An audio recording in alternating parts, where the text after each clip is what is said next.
Hi കുഞ്ഞുങ്ങളെ, ഇന്ന് നമുക്ക് നിങ്ങളുടെ ദ റെയിൻ ഇൻ സമ്മർ എന്നുള്ള പോയം നോക്കാം. സമ്മർ, വേനൽക്കാലം അല്ലേ. ദ റെയിൻ ഇൻ സമ്മർ, വേനൽ മഴ അല്ലേ. നമുക്കറിയാമല്ലേ, നല്ല ചൂട് പിടിച്ചിരിക്കുന്ന സമയത്ത് നമുക്ക് വേനൽ മഴ കിട്ടുമ്പോൾ നല്ല സുഖമല്ലേ. അപ്പോൾ നമുക്ക് നോക്കാം പോയിട്ട് എന്താ പറയുന്നതെന്ന്. How beautiful is the rain. എന്താണ്, എത്ര മനോഹരമാണ് മഴ.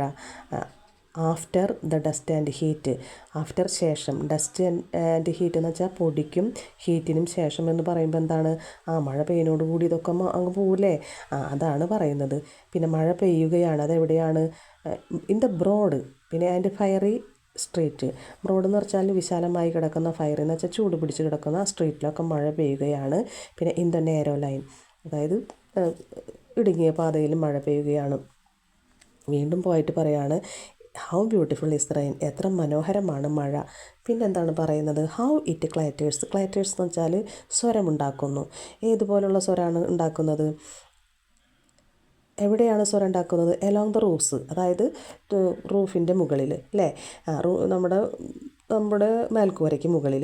ലൈക്ക്, ഏതുപോലുള്ള സ്വരമാണ് ഉണ്ടാക്കുന്നത്, the tramp of hoofs. Tramp കാലൊച്ച, ഹൂഫ് കുളമ്പ്, അതായത് കുളമ്പടി വെച്ച, കുതിരക്കുളമ്പടി വെച്ച എന്ന് പറയാം. ട്രാമ്പ് ഓഫ് ഹൂപ്സ് എന്ന് പറഞ്ഞാൽ കുതിരക്കുളമ്പടി വെച്ച.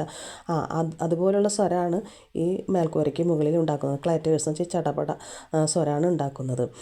പിന്നെ ഹൗ ഇറ്റ് ഗഷസ്, എങ്ങനെയാണത് പ്രവഹിക്കുന്നത്, എങ്ങനെയാണ് അതിൻ്റെ സ്ട്രഗിൾസ് ഔട്ട്, പുറത്തേക്ക് പോകാൻ പാടുപെടുന്നതെന്ന് പറയുകയാണ്.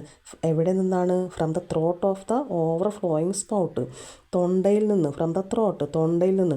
എന്തിൻ്റെ തൊണ്ടയിൽ നിന്ന്, ഓഫ് ദ ഓവർഫ്ലോയിങ് സ്പൗട്ട്, കര കവിഞ്ഞൊഴുകുന്ന ചാലുകളിൽ നിന്ന് അല്ലേ, അല്ലെങ്കിൽ അതുപോലെ വെള്ളം പോകുന്ന കുഴലുകളിൽ നിന്നൊക്കെ അവയുടെയൊക്കെ തൊണ്ടയിൽ നിന്നാണ് അവ പുറത്തേക്ക് പോകാൻ പാടുപെടുന്നത്. എന്ന് വെച്ചാൽ കര കവിഞ്ഞൊഴുകുന്ന ഈ ചാലുകളൊക്കെ പുറത്തേക്ക് ചാടുന്നത് അത്ര ശക്തിയോടെയാണ്, അതായത് സ്ട്രഗിൾ ചെയ്തിട്ടാണ്. അത് എവിടെ, കവിഞ്ഞൊഴുകുന്ന ചാലുകളുടെ തൊണ്ടയിൽ നിന്നുമെന്ന് ആണ് അങ്ങനെ ചാടി പോകുന്നത് എന്ന് പറയുന്നത്. നമുക്കറിയാമല്ലേ, നമ്മുടെ തൊണ്ടയിൽ നിന്ന് ഒക്കെ പുറത്തേക്ക് പോകുമ്പോൾ ഭയങ്കര സ്പീഡിലും ഭയങ്കര പ്രയാസപ്പെട്ടിട്ടാവും ആണല്ലേ പോകുന്നത്, അതായിരിക്കാം അങ്ങനെ പറഞ്ഞത്. പിന്നെ എക്രോസ് ദ വിൻഡോ പെയിൻ.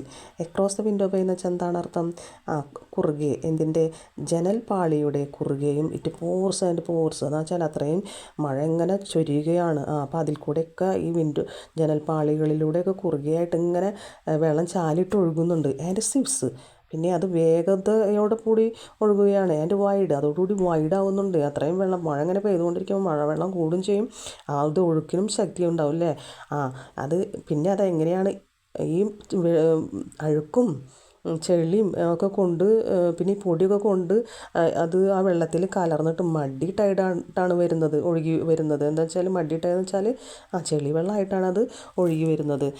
എന്നിട്ടത് പിന്നെ ലൈക്ക് എ റിവർ ഡൗൺ, അതായത് ഒരു നദി പോലെയായി എന്ന് പറയാണ്, അങ്ങനെ ഒഴുകി പരന്ന്. അപ്പോൾ ഈ ദ ഗട്ടറൊക്കെ റോർസ്, അവ ഉറക്കെ വിളിച്ച് പറയുകയാണ്. ഗട്ടർ വെച്ചാൽ നമുക്കറിയാലോ, ചാലുകളൊക്കെ ഓടകളൊക്കെ അതുവരെ വരണ്ട് കിടന്നിരുന്ന ചാലുകളും ഓടകളൊക്കെ ഉറക്കെ വിളിച്ച് പറയുകയാണ്. എന്ത്, ദ റെയിൻ, മഴ, വെൽക്കം റെയിൻ, വന്നാലും എന്ന് പറഞ്ഞിട്ട് റെയിനെ വെൽക്കം ചെയ്യുകയാണ്. ഇഷ്ടമായില്ലേ പോയം?